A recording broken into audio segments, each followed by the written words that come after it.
संतोष मगर official या आपल्या YouTube चॅनलमध्ये स्वागत आहे. चॅनलला सबस्क्राईब केलं नसेल तर सबस्क्राईब करायला विसरू नका. शिक्षक भरती व शैक्षणिक घडामोडी संदर्भातल्या महत्त्वाच्या अपडेट्स आपण या चॅनलला पाहतो. सध्या शिक्षक भरतीमध्ये दोन महत्त्वाचे विषय आहेत.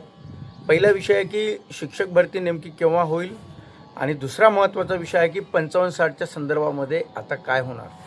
हे दोन्ही विषय भावी शिक्षकांसाठी खूप महत्त्वाचे आहेत. कारण एका प्रकरणामध्ये कोर्टामध्ये याचिका जी सुप्रीम कोर्टात लढले त्यामध्ये जे सुप्रीम कोर्टाने निर्णय दिला आहे, आता तो निर्णय पुढे राज्य सरकार कशा पद्धतीने इम्प्लिमेंटेशन करतं हे पाहणं गरजेचं आहे. आणि दुसरा विषय आहे की नेमके आता शिक्षक भरतीला चौथी वेळ मुदतवाढ मिळालेली आहे. आता पुन्हा त्याला मुदतवाढ मिळेल का आणि भरती प्रक्रिया पूर्ण होण्यासाठी यामध्ये नेमक्या अडचणी काय आहेत.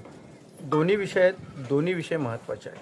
त्यामुळे हा व्हिडिओ शेवटपर्यंत पाहायला विसरू नका.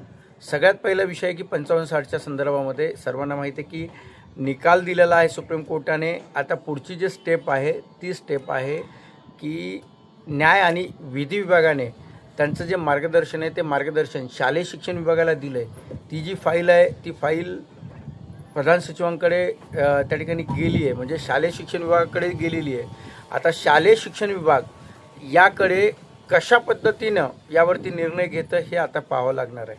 म्हणजे त्या फाईलमध्ये जे मार्गदर्शन त्या ठिकाणी केलेलं आहे त्या मार्गदर्शनानुसार शिक्षण विभाग कुठली स्टेप त्या ठिकाणी पुढं चालतं हे सर्व अभियोग्यताधारकांचं लक्ष त्याला लागलेलं आहे. कारण यासाठी जे लागलेले आहेत त्यांचंही लक्ष या निर्णयाकडे आहे आणि जे भावी शिक्षक आहेत त्यांचंही लक्ष आहे. याचं कारण असं की निर्णय देताना 55-60चा जो निर्णय होता तो त्या ठिकाणी उमेदवारांच्या बाजूने सुप्रीम कोर्टाने दिल्यामुळं जी आगामी भरती आहे त्या आगामी भरतीमध्ये आता 55-60चा जो निर्णय आहे तो निर्णय त्या ठिकाणी लागू होतो का की शासन त्यावरती काही वेगळा निर्णय त्या ठिकाणी घेतं किंवा शासन निर्णय काढणार हे त्या ठिकाणी पाहणं गरजेचं आहे. कारण मागे एक निर्णय घेतला होता आणि त्यानुसार 55-60चा जो मागे लागलेली यादी ती तशीच पुढे त्या ठिकाणी लागणार होती, पण तो निर्णय रद्द केला. त्यामुळं आता 55-60चा जो विषय तो पुढील भरतीच्या मेरिट लिस्टमध्ये लागणार नाही हे तेवढंच खरं आहे.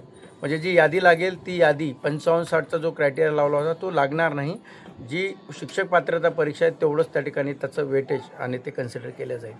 त्यामुळं मागची भरती प्रक्रिया आणि आता पुढची भरती प्रक्रिया या दोन्हीमध्ये 55-60चा महत्त्वाचा विषय जे लागलेले आहेत त्यांच्यासाठी सुद्धा असं बऱ्याच जणांना असं वाटतं की जे बाहेरच्या जिल्ह्यात लागलेत जर यादी जर रिवाईज झाली तर आम्ही आमच्या जिल्ह्यामध्ये जाऊ शकतो.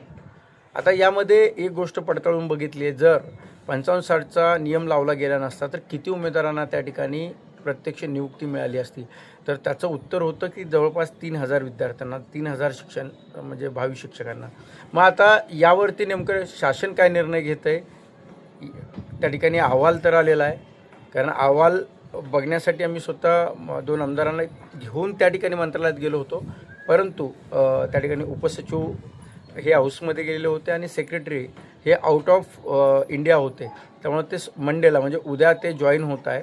त्यामुळं तो निर्णय आता त्याच्यावरती काय डिस्कस होऊ शकतं, काय त्याच्यामध्ये करता येईल यासाठी पुन्हा एकदा एखाद्या आमदारांची मदत घेऊन ते आपण त्यामध्ये काय आहे ते पण बघूया. त्यामुळं 55-60कडे सगळ्यांचं लक्ष आहे. पुढच्या 2-4 दिवसामध्ये मला जेवढं तिथून जी माहिती घेता येईल ती माहिती देण्याचा प्रयत्न मी तुम्हाला व्हिडिओच्या माध्यमातून करेल. दुसरा विषय आहे की शिक्षक भरतीच्या संदर्भातला शिक्षक भरती नेमकी केव्हा होईल हा प्रश्न आता सर्वांना पडलेला आहे. कारण मुदतवाढ 4 वेळेस मिळालेली आहे. ग्रामविकास मंत्री विधिमंडळामध्ये बोलत असताना त्यांचं एक वाक्य महत्त्वाचं आहे, ते म्हणजे शिक्षक भरती ही पदोन्नती झाल्यानंतरच त्या ठिकाणी होईल असं त्यांचं स्टेटमेंट आहे.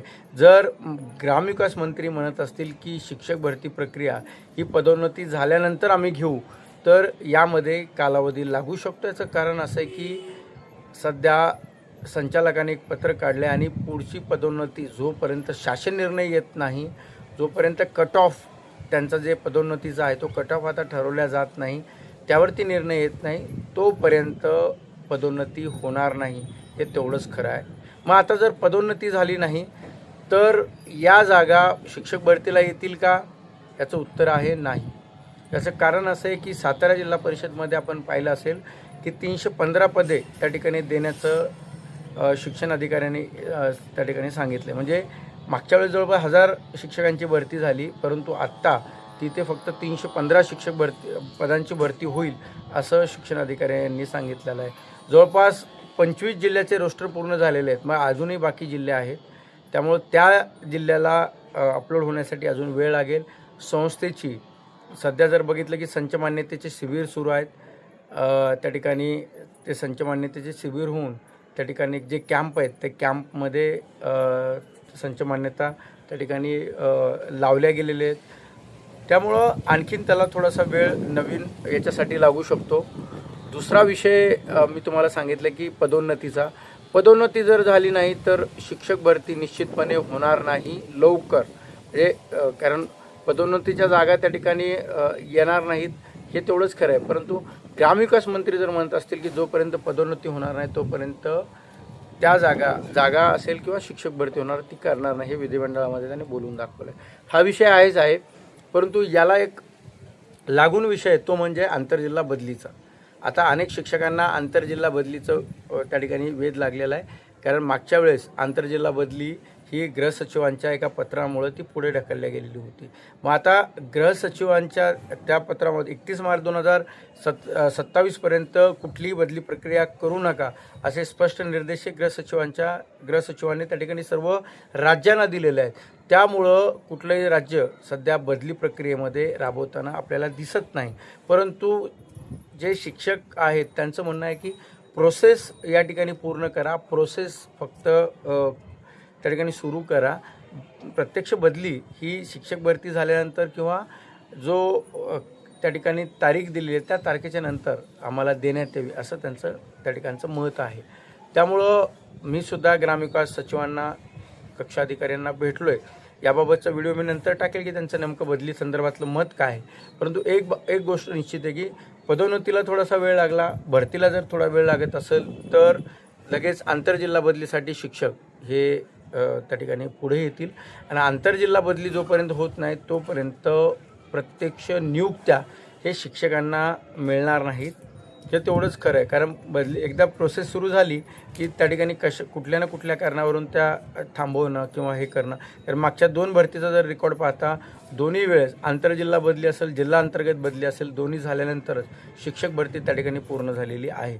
त्यामुळे या दोन्ही गोष्टीचं जर आपण विचार केला, जर अभ्यास केला तर ह्या दोन्ही गोष्टी शिक्षक भरतीच्या दृष्टीने खूप महत्त्वाच्या आहेत.